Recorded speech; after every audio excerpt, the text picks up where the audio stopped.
Hey guys, my name is Akash Dubey and welcome back to AK Academy once again. So in the last video we had discussed about the electrochemistry question from 2011 to 2015, right?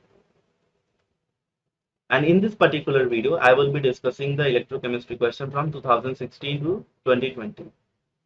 So let's begin with the topic, but before that please let me tell you that we have to reach the 10k subscribers and you are going to support us, so please don't forget to subscribe our channel and share with your friends.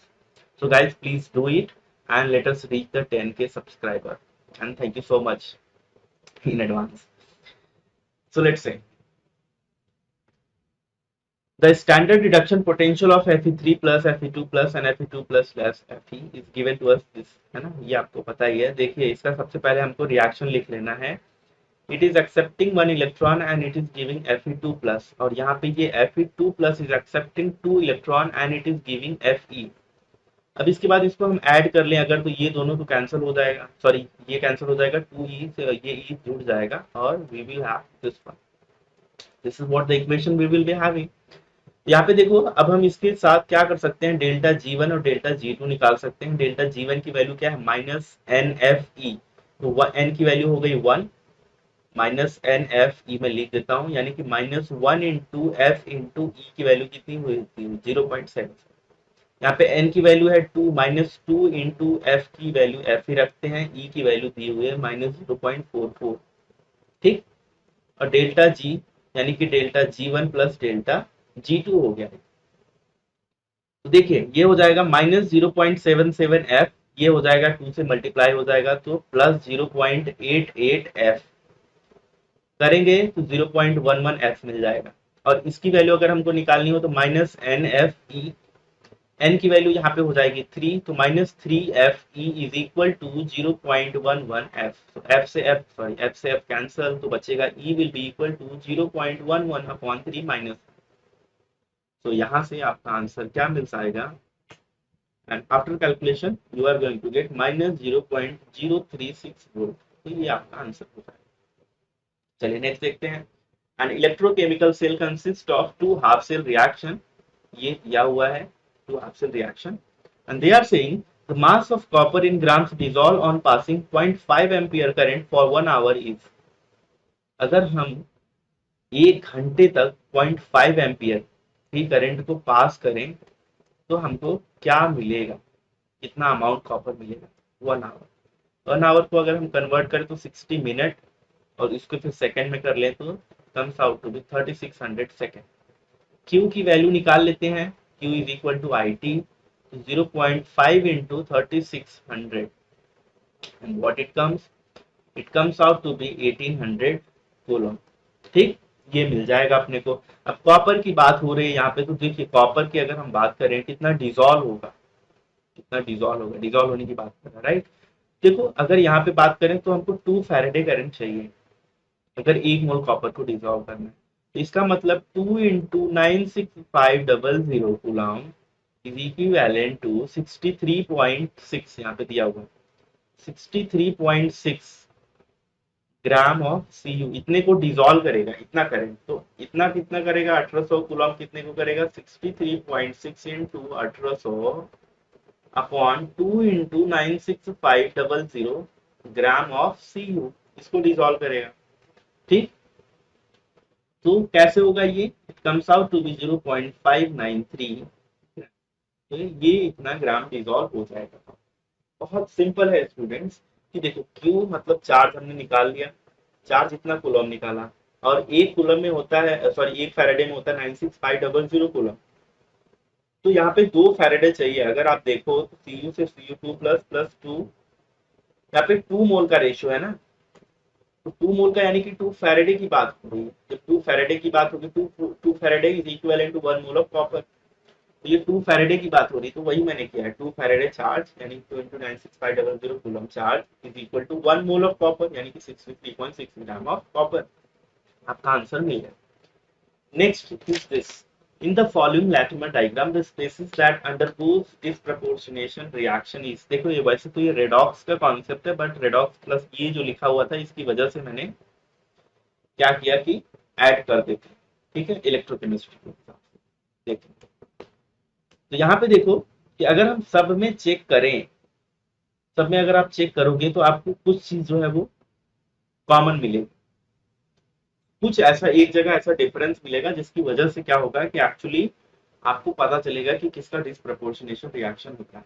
अगर Latimer diagram आपको दिया हुआ है कहीं भी, तो उसमें अगर फॉरवर्ड रिएक्शन का जो स्टैंडर्ड पोटेंशियल है अगर वो ज्यादा है बैकवर्ड के स्टैंडर्ड रिएक्शन पोटेंशियल से, तो उसका जो है वो एक्चुअली हमारा यहाँ पे डिस्प्रपोर्शनेशन रिएक्शन होगा। देखो इन सब में अगर हम चेक करें तो किसका फॉरवर्ड ज्यादा है, इसका फॉरवर्ड ज्यादा है क्या बैकवर्ड, इसका तो बैकवर्ड ज्यादा है उल्टा, है ना, तो ये तो नहीं जा सकता। इसकी अगर मैं बात करूं तो इसका फॉरवर्ड ज्यादा है बैकवर्ड कम है, तो यही है वो जो जाएगा डिस्प्रपोर्शनेशन रिएक्शन। इसकी अगर बात करें तो देखो फॉरवर्ड कम बैकवर्ड ज्यादा, तो ये भी नहीं जाएगा। इसकी बात करें ये भी नहीं जाएगा, ये भी नहीं जाएगा, है ना। तो इन सब में there is only one, that is MnO43 minus, which will undergo disproportionation reaction, because अगर फॉरवर्ड रिएक्शन का पोटेंशियल अगर हाई है और बैकवर्ड का कम है, तभी वो डिस्प्रपोर्शनेशन रिएक्शन में जाए। Please remember this concept. ठीक, next. For a cell reaction this is given to us, and ये भी दिया हुआ है, the entropy change they are asking for the reaction, यानी कि delta S they are asking, और डेल्टा एस की क्या होता है फॉर्मूला, NF यहाँ पे DE upon DT at constant pressure. ठीक, यही होगा। यहाँ पे देख लेते हैं क्या क्या दिया हुआ है, ये वैल्यू तो दी हुई है अपने को। ठीक, एन की वैल्यू निकालनी है। अब एन की वैल्यू के लिए पीवी से किसमें कन्वर्ट हो रहा है, PB2 प्लस में, और यहाँ पे देखो ये किसमें कन्वर्ट हो रहा है, +1 से 0, तो अल्टीमेटली इसमें तो 2 से मल्टीप्लाई करना ही पड़ेगा, तो एन की वैल्यू जो आएगी वो आएगी 2।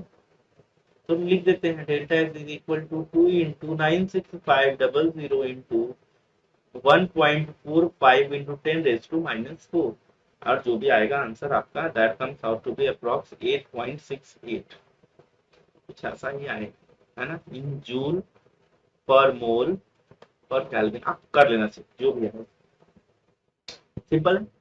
नेक्स्ट चलते हैं 17 का question, the standard reduction potential of this are this, log 10 के पूछ रहा है क्या होगा। देखो यहाँ से n की वैल्यू अगर आप चेक करोगे तो +4 से +3 में जा रहा है, ये +2 से +3 में, n की वैल्यू आपको मिल जाएगी 1। पहली चीज क्लियर है यहाँ पे। दूसरा हम लोग अगर ई नॉट सेल की बात करें तो इसका देखो क्या हो रहा है, इसका हो रहा है रिडक्शन, इसका हो रहा है ऑक्सीडेशन। तो ई नॉट सेल की बात करें तो ई नॉट ऑफ कैथोड यानी कि जिसका रिडक्शन होगा, minus E not of anode यानी कि जिसका ऑक्सीडेशन होगा। तो कैथोड में आप चेक करो तो किसका आ रहा है, 0.77 आ रहा है ना।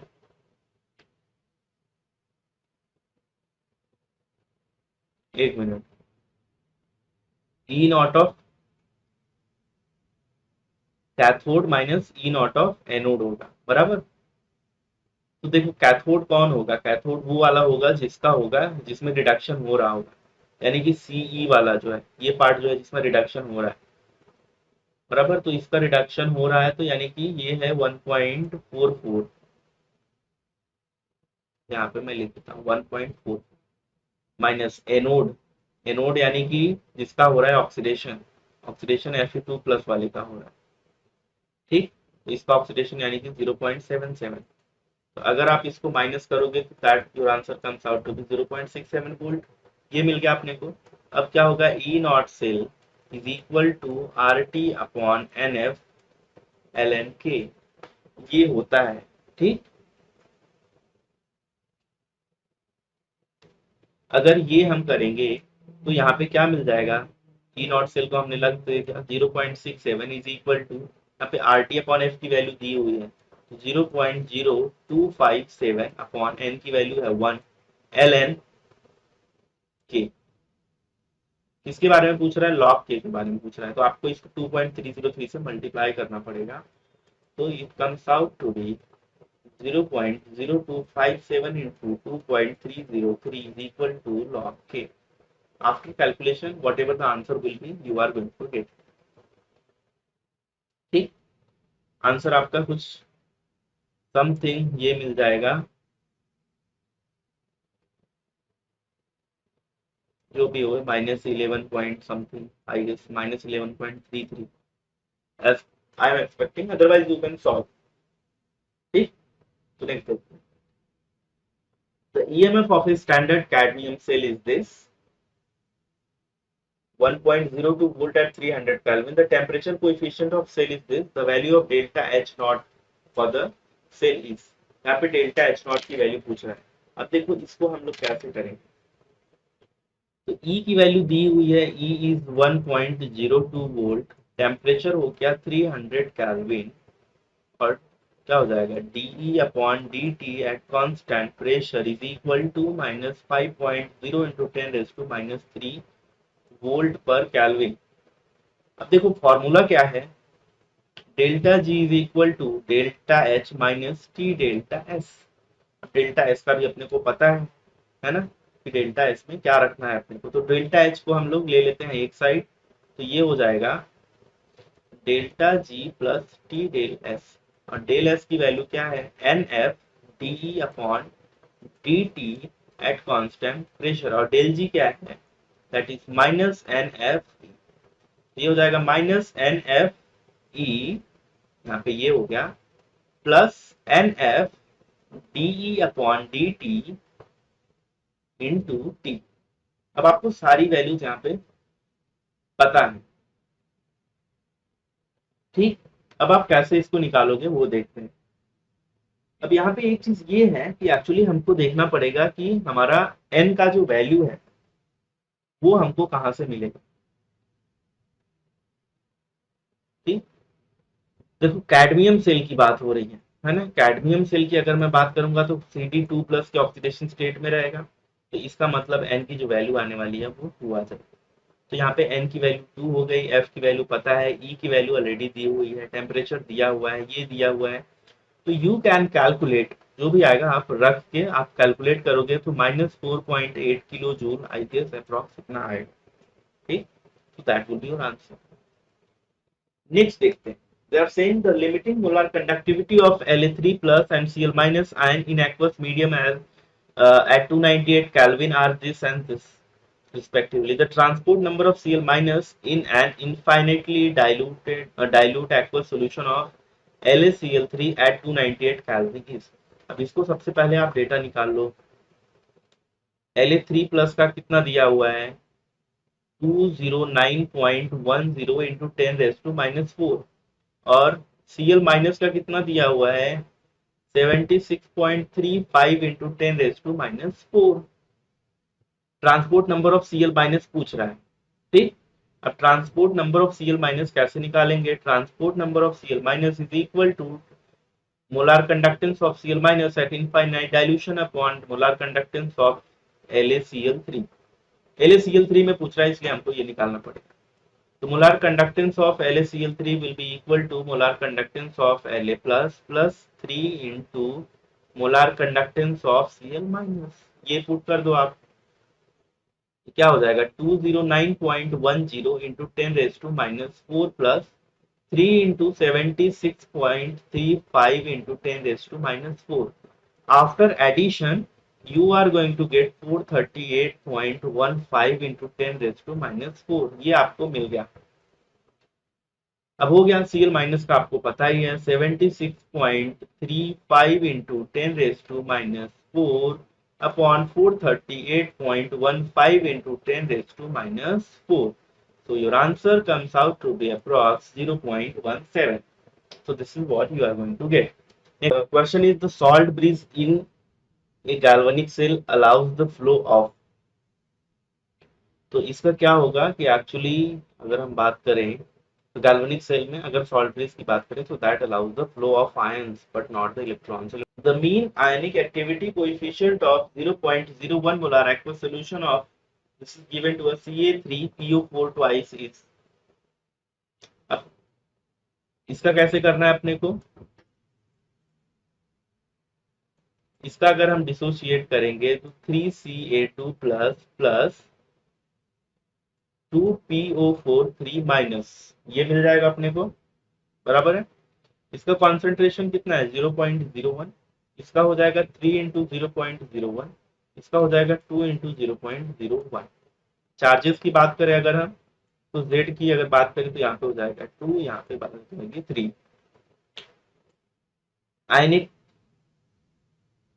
एक्टिविटी निकालनी है तो उसके लिए आयनिक स्ट्रेंथ भी चाहिए, हाफ समेशन MI/ZI², 1/2 यहाँ पे हो जाएगा M1, M1 यानी कि 3 इंटू 0.01 Z1² यानी कि 4 प्लस M2 हो जाएगा 2 इंटू 0.01 इंटू Z2² यानी कि 9। तो अगर हम इसको सॉल्व करेंगे तो ये हो जाएगा 1 2 प्लस, अगर हम इसको सॉल्व करेंगे तो it comes out to be कितना हो जाएगा, ये हो जाएगा 0.3/2 यानी कि 0.15 मिल गया अपने को।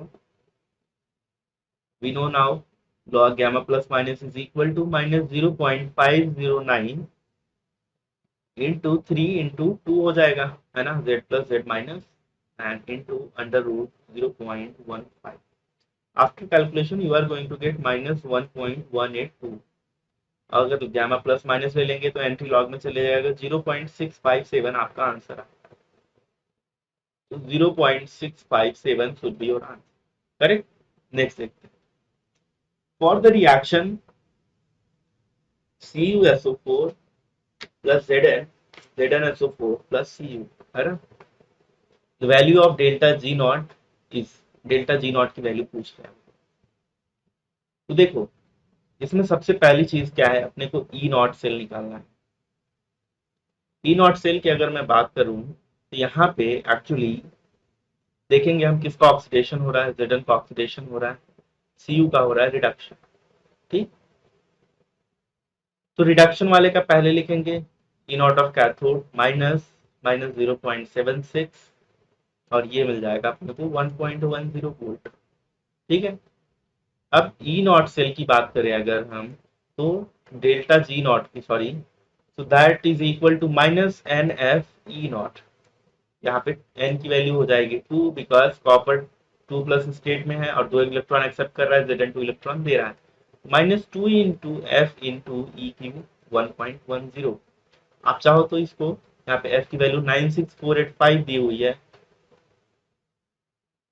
इंटू 1.10, तो your answer comes out to be minus 212.27 kilo joule per mole. तो यहाँ पे आपका आ जाएगा minus 212.27।